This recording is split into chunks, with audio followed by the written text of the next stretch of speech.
Hello guys, welcome back to another episode here on European Confessions. There is a message that I want to share with you guys, and this message, it reads like this. Hello my brother, how are you? Can you please post my own story as hidden identity? My brother, I am a lady who is aged 35. I am from Zim, currently staying in my own home country. But a lot of stuff happened to me when I was in a foreign country. So when I arrived in South Africa, I then met this other man. He was someone who had a lot of money, but he was not rich, but he was just financially stable. I was really happy because when I met this man, I was actually living on the street because the friend of mine who had invited me to South Africa, the things that she was doing, I could not even understand. This lady, what she was doing, Brother Nash, is that she had been married before and her husband was here back in Zim, and she had traveled to South Africa, but they were still in communication.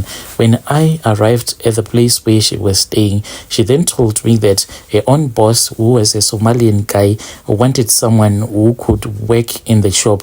You know, those other Somalian guys that sell blankets. That is the first shop that I started working at. So whilst I was working for those Somalian guys, they told me that they didn't want to stay at the place where I was staying. They wanted me to stay at the back of the shop.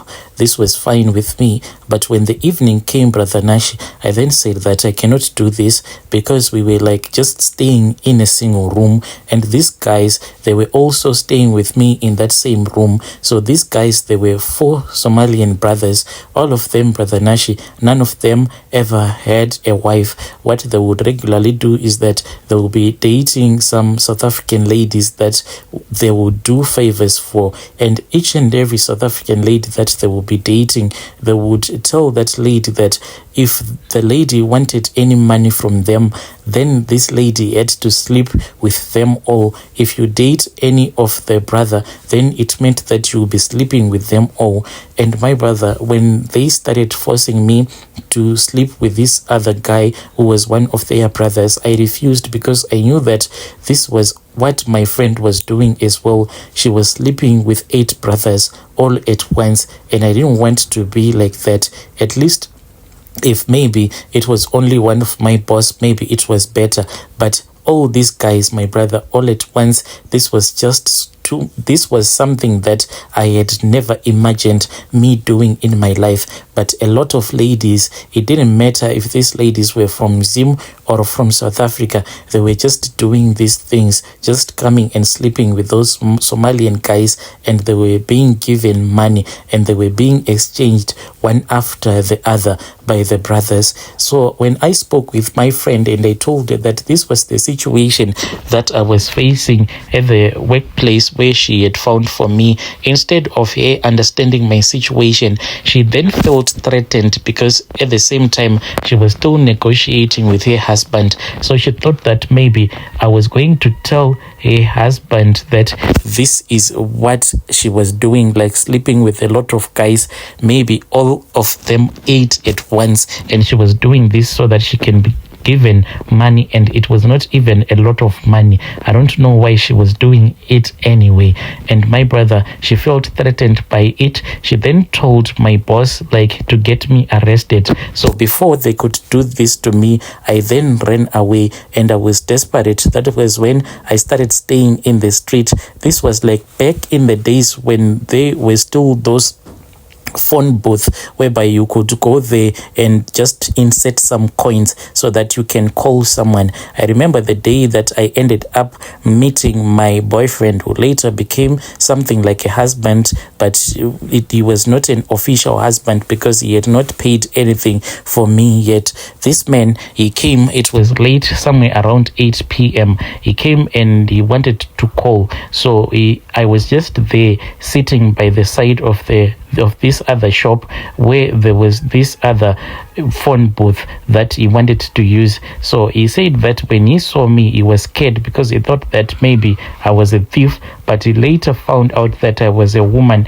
After he had finished calling whomever he was calling, he then spoke with me and asked me who I was, where I was headed to. I told him about my desperate situation and he invited me to his place. Actually, this guy, he was not even staying very far from that place where he had found me. So we walked only for about 3 minutes or so. Then we arrived at the place where he was staying. There were a lot of back rooms. That is how I ended up staying with him. This man's room, it was quite small. You could not even fit 2 beds in that room because it was very small. So the guy then asked me if I wanted to sleep on the floor or to sleep on the bed. I said it is fine, I can sleep on the floor. But when I woke up the next morning, I found that me and him, we were in the same bed. I touched myself to see if he had done anything to me, but I found out that he had not done anything to me.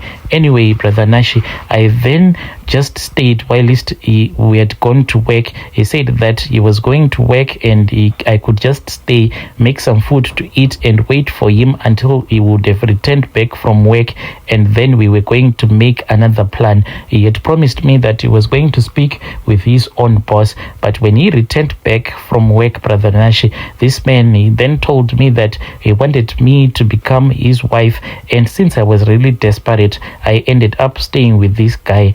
Once we were staying together, my brother, this man, he was very responsible. When it came to my child that I had in the previous marriage, he was really responsible. He gave me money on that day that I said it is fine, we can stay together, and he said you can go and send this money to your mom so that your mom can take care of herself and your baby. I was really happy. I even spoke with my mom about this issue, and he said it is fine, whatever I was going to decide, my mom was going to be very supportive towards my relationship.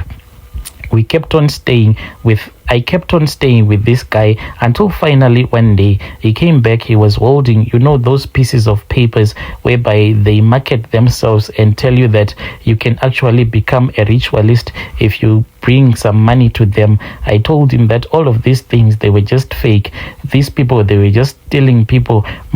These people were just stealing other people's money, and he kept on believing in these things anyway. So when we had returned back home, this man told me that he wanted us to go and visit a certain traditional healer, but I refused because that was not my thing. He said that this traditional healer had promised him some good luck once we had returned back to South Africa. He went there alone and I didn't want to be a part of it. What surprised me, because on the return trip we were supposed to come back to South Africa with my child, because I was really feeling stressed about my child all the times. So I wanted to be with my child for a little. So I wanted to stay with my child there in South Africa. When we were returning back to South Africa, I then saw that when the bus had stopped at this other place where there are a lot of shops, I then saw that my child was holding some herbs in his hand. I asked my child where he had gotten the herbs that he was holding, and he said that Daddy gave me. I then spoke with my boyfriend about this issue. He told me that this was like an oath that had been given to him by that traditional healer, that his child was supposed to hold those herbs as we would be traveling to South Africa. And once we had reached the place where we were staying, then he was supposed to flush the herbs in the toilet. I then said, but how can you do such a thing? Because this child, as much as I respect you, is not your child, because he is not your blood. What will happen if this child, what are you going to do if something bad happens to this child? I then took those herbs and I threw them away, but this man, he then picked them up and we traveled safely until we had reached the place where we were staying. When we had reached the place where we were staying, this man, he was really fond of my child. Wherever he would go to, he would make sure that my child was with him. And the way that he spoiled my child even loved him a lot. There was another day when they went out. I don't know where they were going to, but he just told me that they were going to town because they just wanted to spend some time there.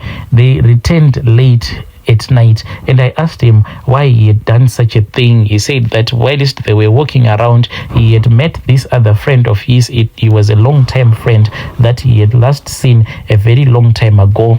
So whilst they were having a conversation, then he lost track of time. I then said, but why are you smelling like this? Because him and my son, they were both smelling of herbs. Since this man had been spoiling my son a lot, my son never said anything bad about him. So when I confronted my son about this issue, my son just remained quiet and said that we were just in town, we never did anything wrong. But when I was like but after I had removed my son's t-shirt, I then smelled that the herbs were really strong and they were very powerful.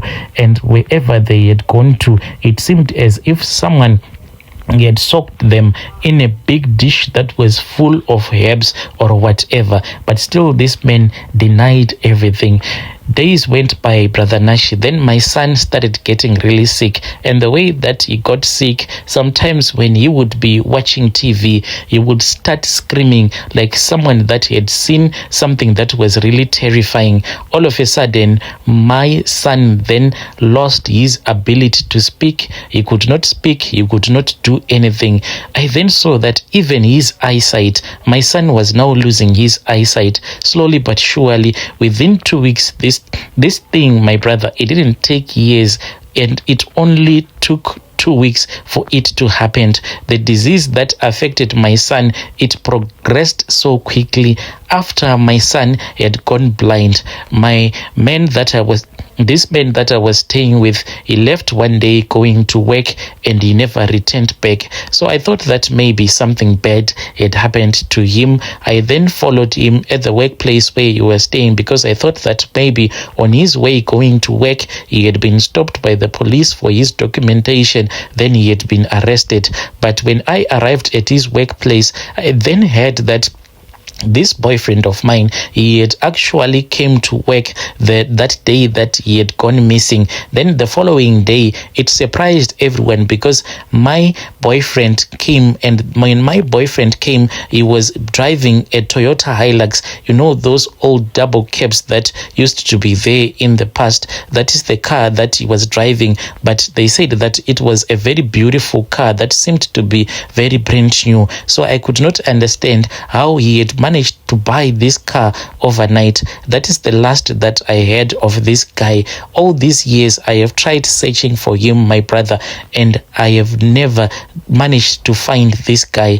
Fine, my brother, when I saw that now my son was suffering like this, I then took some money that he had left in the house. It was like he had intentionally left some money in the house so that I can use this money to return back home to Zim. I then returned back home to Zim with my son, and unfortunately my son passed away like a few days after we had returned back home. We had not yet even managed to take my son to see a traditional healer. That was when my son became so sick. When my son became so sick, he was just vomiting blood non-stop. You know, as I was holding my child, there was a point whereby I just placed him to the ground because my mind was so tired. I felt exhausted. I didn't know what to do anymore. My son kept on vomiting and vomiting. He was not vomiting fluids or anything or any food that he had eaten. He was just vomiting blood